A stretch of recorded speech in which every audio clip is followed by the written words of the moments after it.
You are lying next to someone who loves you. You can hear their breathing change as sleep pulls them under. The room is quiet, almost tender. There is nothing wrong at this moment, and yet, inside you, there is a hollow space that refuses to be filled by proximity. You know this feeling. It's the ache that arrives when the lights go out and the performance ends, when the conversation slows and the distractions dissolve. You are not alone, and still, you are lonely. You tell yourself not to be dramatic. You tell yourself that other people have it worse. You tell yourself that relationships are complicated and no one feels seen all the time. You swallow the ache because you've learned to be good at swallowing ache. You've learned to be the calm one, the strong one, the one who doesn't need too much. But the truth is quieter and more dangerous. You learned to survive by not needing. You learned to love by disappearing just enough to keep the peace. And here's the paradox that sits at the center of your chest like a stone. The emotional self-sufficiency that once saved you is now the very thing that keeps you lonely inside love. You don't ask what you need because you don't fully know what you need. You don't reach for comfort because you've trained your nervous system to find comfort in not reaching. You don't feel met because you've learned to meet everyone else before you meet yourself. So you become invisible in your own relationship, not because your partner is cruel, not because you were broken, but because somewhere long before this relationship, you learned that closeness was conditional, that presence could disappear, that your needs were too heavy for the room. You learned that being low maintenance made you safe. You learned that being emotionally independent made you lovable. And now you sit beside someone who wants to know you, but the version of you they're loving is a survival strategy, not your full emotional body. The thing that saved you from being abandoned is now abandoning you from the inside. That's the dark truth of feeling lonely in a relationship. You can be held by another person and still be holding yourself hostage. The invisible partner archetype is not cold. It is not distant by nature. It is adaptive. This pattern often grows out of what psychology calls avoidant attachment,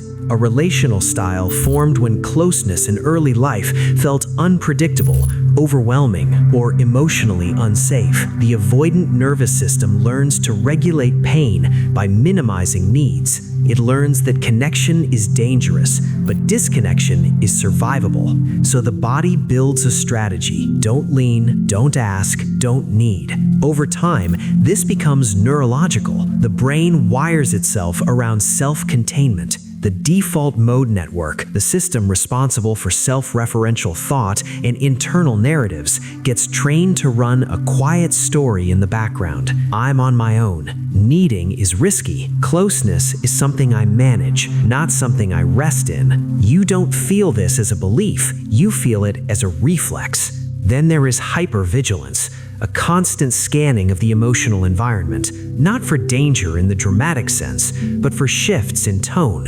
microsignals of withdrawal, subtle signs that your presence might be too much. So you become exquisitely good at sensing others and increasingly numb to yourself. Imagine a lighthouse built in a storm. It was constructed not for beauty, but for survival. Thick walls, narrow windows, a single light facing outward. This lighthouse saved ships, but no one ever asked whether the lighthouse felt the warmth of its own light. That's what this archetype becomes. A structure designed to guide others home while slowly forgetting what home feels like inside. The nervous system adapts to relational threat by becoming a sealed ecosystem. The body learns to regulate through withdrawal. The mind learns to frame distance as maturity. Independence becomes moralized. And eventually, this internal wiring doesn't just protect you from abandonment, it protects you from intimacy. Not because you don't want closeness,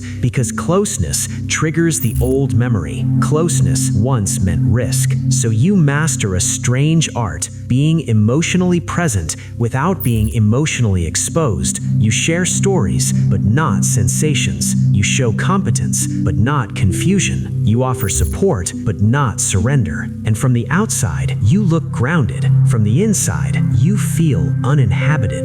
The cost of this survival strategy is not loud. It is a slow erosion. It is the grief of being known in theory, but not in truth. It is the grief of being loved for the version of you that doesn't ask. It is the grief of realizing that you are always the emotional adult in the room, even when you're exhausted. This is the invisible grief, the grief of sacrificing authenticity for belonging. You trade spontaneity for safety. You trade vulnerability for stability. You trade the messy truth of your inner life for the smooth surface of being easy to love. And over time, the self becomes a quiet witness to its own absence. The ancient Stoic thinker Epictetus once spoke about freedom as the alignment between what we feel and what we express. But what happens when you learn that expressing your inner world threatens your place in the room? You become disciplined in self-erasure. You become fluent in silence. The core fear driving this pattern is not fear of people, it is fear of need. Need feels dangerous. Need feels like a liability. Need feels like the moment where you become visible enough to be left. So even simple moments become complex. Receiving comfort feels foreign. Rest feels unearned. Letting someone see your confusion feels exposure. You might be in love and still feel alone, because love in this pattern is something you perform, not something you inhabit. And there is a particular kind of loneliness that only happens in connection. The loneliness of being seen as capable when you are actually tired. This is not dramatic pain. It is quiet pain, the kind that accumulates in the background of a life well managed and emotionally underlived. It is the ache of carrying the relationship's emotional weight while never placing your own down. These patterns don't disappear in adulthood, they simply change costumes. You might recognize them in yourself in these ways. In relationships, you might be the one who listens deeply but rarely shares what you're truly feeling. You become the emotional container for your partner's experiences, but when it's your turn to be held, you deflect, minimize, or intellectualize your pain. In conflict, you might shut down rather than express needs, not because you don't care, because your nervous system associates conflict with emotional danger. Silence becomes your way of staying safe. In your career, you might overfunction, taking on more than is reasonable, becoming indispensable, not because you love the work, because being needed feels safer than needing. With boundaries, you might struggle to say no, or you might say no in a way that feels cold.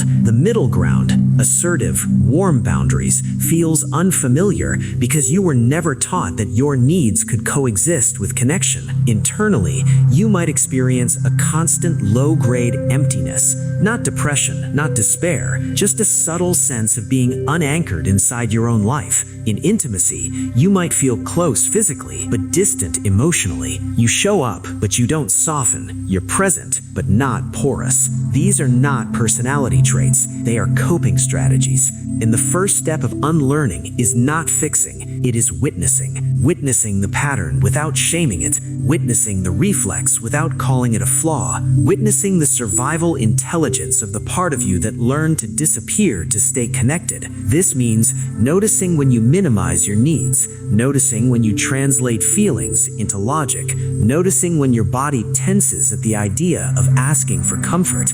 This is the moment where the pattern becomes conscious, and consciousness interrupts automaticity. You stop gaslighting yourself into believing that you are just independent. You begin to see the loneliness underneath the competence. You name the pattern gently. I learned to be alone inside relationships. That naming is not self-criticism, it is self-contact. Healing this pattern is not about becoming dependent, it is about becoming available to yourself first. It is learning to feel need without interpreting it as danger. It is learning to rest in another person's presence without monitoring the emotional weather. It is learning to let your inner world take up space in the room. Practically, this begins with small acts of re-inhabiting yourself, pausing to notice what you feel before responding, naming one honest need in a safe relationship, allowing yourself to receive comfort without earning it, This work often requires relational healing inside relational spaces. Therapy, secure friendships, partnerships where your nervous system can slowly learn that closeness does not always collapse. There is a quote often attributed to Carl Jung: "What you resist persists, what you accept transforms." You don't heal this pattern by attacking it. You heal it by understanding why it formed. The goal is not to be fixed. The goal is to become whole. Whole means you get to be strong and supported. You get to be capable and comforted. You get to belong without disappearing. You are not lonely because you are unlovable. You are lonely because you learned to love in a way that forgot you were allowed to be included. And as you unlearn this pattern, slowly, imperfectly, you don't become less independent. You become more inhabited, more present in your own body, more visible in your own relationships, more real in your own life. If this spoke to you, you're not alone in this experience, and sharing this might be the first small act of letting yourself be seen. Subscribe if you want more of these deep dives into the quiet patterns that shape our lives. You don't need to disappear to be loved. You were never meant to survive connection. You were meant to live inside it.